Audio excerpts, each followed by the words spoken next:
last summer we planted our white garden about 6 months ago, and as you can see, a lot of things have grown.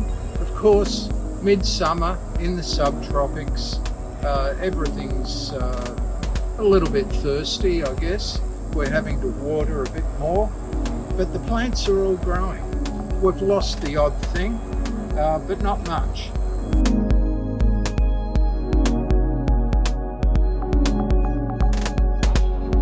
So this area here, trying to keep the plants mostly purple flowering plants, or in some cases like this more a purplish or reddish foliage. This is a Lagostromia or Crepe myrtle. We've got another one on the other side which gives a sense of balance by having them opposite each other. These are going to grow about 3 metres tall, and we're in the subtropics, and these are varieties which are a little more resistant to fungal disease, which is a problem when you're in a humid climate like this.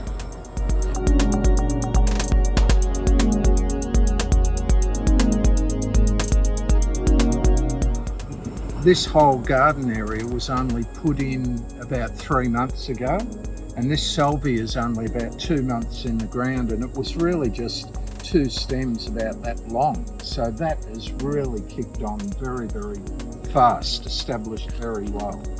This is down on the next level. Now, we're planning a fire pit down here.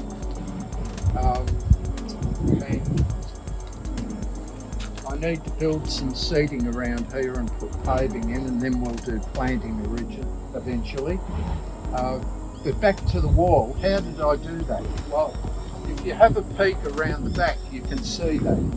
What I've done here is to build up logs. I put in a couple of upright logs like this, cemented them in, and then I built it up, and I had a foundation of concrete and some old bricks at the bottom so that the moisture won't soak up into it so much. Then once I got that basic structure up, I then used wire like that and tied that on the front of the wall because that gives some support. Then I made up some earth cement, basically using just clay and soil out of the ground and mixing it up with a bit of cement. It becomes a very architectural wall in and out, and it just follows wherever the timbers are. And this is how wattle and daub can be done.